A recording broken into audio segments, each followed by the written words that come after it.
Hi, my name is Darude. I'm in my studio in Finland, and I'm a crazy user of Shaperbox 2 in its various forms. Most projects of mine have dozens and dozens of instances, and I gotta be honest, mainly probably for like sidechain ducking type of stuff, say, making room for the kick or making the pumping sound and vibe on anything and everything that needs it. It both helps me mixing, creating headroom for the kick, and also to get a certain vibe, whether we do, I'm doing tight pumping on pads or bass, or whether I'm cleaning, making room for a big fat lead that needs the body, but still mixing wise, I need to give room for the kick and some other stuff. So I can selectively duck certain frequencies and so on. I've got a project here that I'm actually working on right now.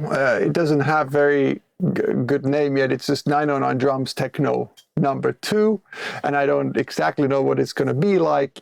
But I've got a couple of cases of that I can show different things that I've done with Shaperbox. And so the first one is this noise sweep. I've got a tape delay plugin on it, and then I've got Shaperbox after that. And as you can see on the screen, that I've just automated in the region automation so that quite in the end of the sample, Shaperbox kicks in. That just automated the master mix, and it sounds something like this. This is clean. And now the tape delay is there just to give it a tail so that that sample doesn't end right there.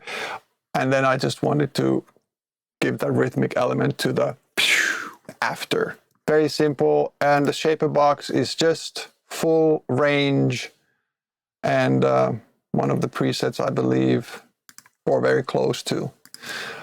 Then I have this, this is sort of a techno-y kick and sort of delayed kick bass line done with, or from the kick as well. And so here I have it at this part very much low cut. And then here we go. Okay, so if we take out the actual kick, we have this somewhat low cut, but also Shaperbox ducked kick, which in the low end, it is taking out the most, and it's 100% wet mix. And the mids, it's a little steeper and not as much at all because I want to hear the kick, and then in a high end, it doesn't do anything. Like instead of having just a delay on top of, on the kick and having it all mushy and muddy and whatever, this is making room for it, but yet getting the sort of I don't know, industrial techno-y feeling to the kick and the bass line it creates. So that's it. And then later on, I've actually bounced that delayed tail, and I've made a bass line out of it with adding isotope trash and distorting it, and that sounds like this, but it is bounced with originally with the Shaperbox, and then it sounds like this. And as you can see, I've compiled it of various bits of the delayed kick. So this is a loop that I want to use in this project, and I've got a Shaperbox that does things to it. There's if we listen to the loop without the Shaperbox, as you can hear, there's a little bass thing happening, and I don't want that. So what I've done is I've just ducked something from the low end,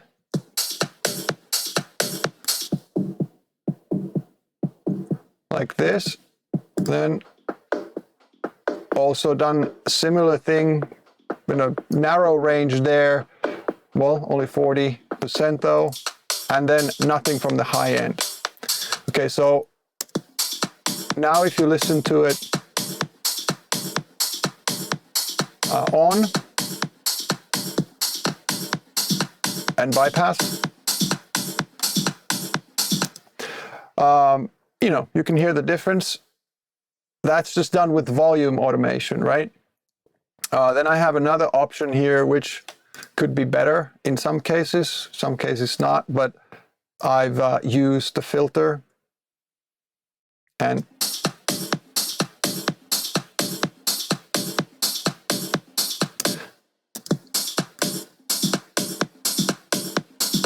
like that. That gets rid of the bass note there even more. Not only did I want to get rid of the bass note just in general because I don't need it there, but also it's in a wrong key. So that's why I wanted to sort of specifically target it with this.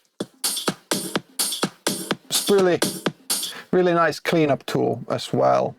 And it's another loop that I've cleaned up with Shaperbox quite a lot. So if we look at, or actually, let's listen to it without first. There we go. It's just a loop from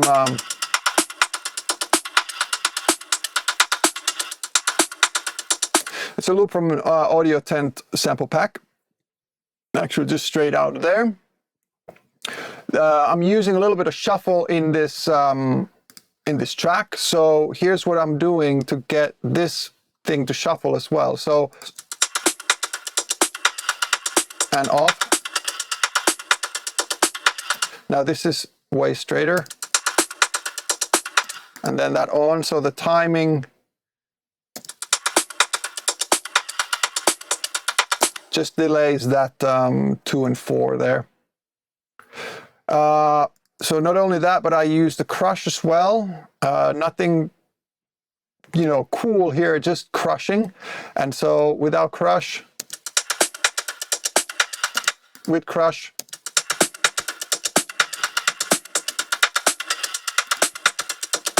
so it adds a little bit of body and, I don't know, presence, or makes it a little louder or something.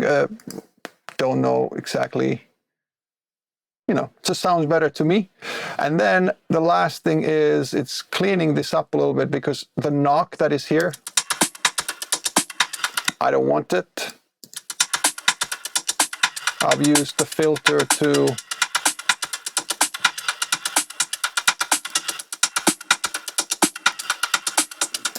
get rid of the knock in the low end part of that. Another loop. Really dig the feeling of it. Groovy, funky, whatever you want to call it. I've done some width, crush, and volume on it. And then if we look at the volume, this is on 16ths. And like you can see from the curve, I'm just ducking it down towards the end. So I'm basically trimming the notes. To get a little cleaner. It has like this ongoing noise kind of whatever thing there, so I just wanted to get rid of that. For some other purpose that could be cool, but not here. I like it cutting a little bit, but I've also used a compressor which I find genius on this, and I've just turned it on, fiddled with some of the parameters, and it just, while we first take out a little bit of the ongoing noise, this adds a little bit of body or volume to the whole loop. We could turn it off.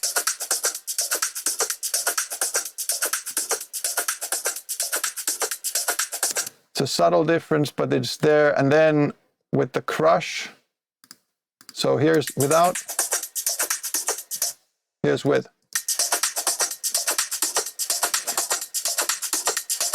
So this kind of feels like it adds a little bit more of a constant noise back to it, which when I take the volume shaper and clean it up a little is good.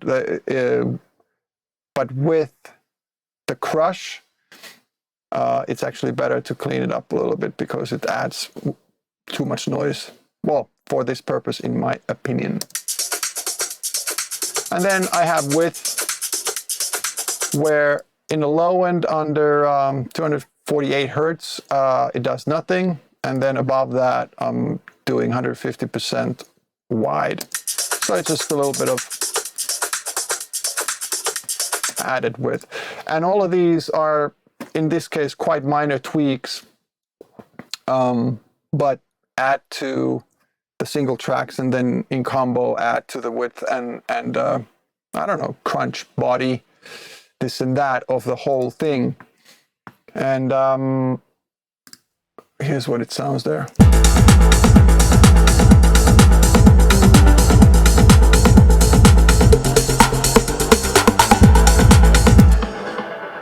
I'm using it sort of creatively and mixing wise all the time, everywhere, and I'm just very much in love with this plugin.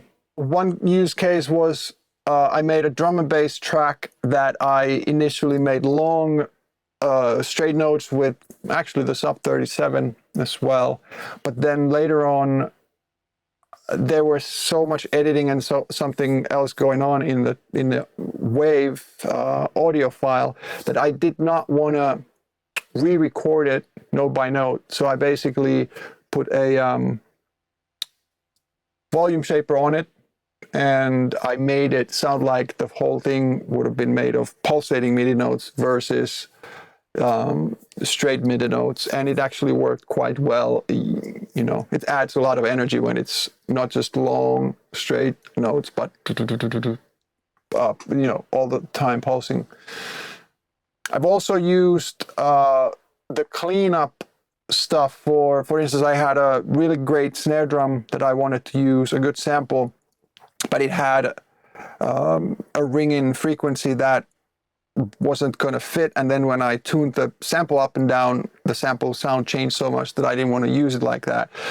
So then I used the filter to cut that frequency out, and I just got the long sort of noise rattle of the snare and a usable sample like that.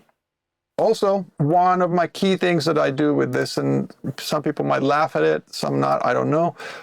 I have one in my master. I use this as a visual aid.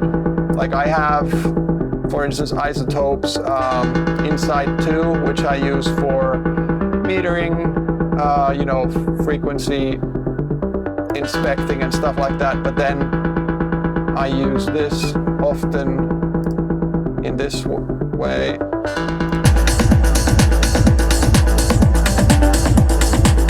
To check how my master waveform looks like.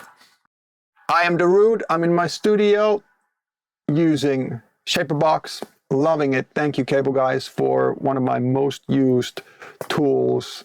Keep them coming.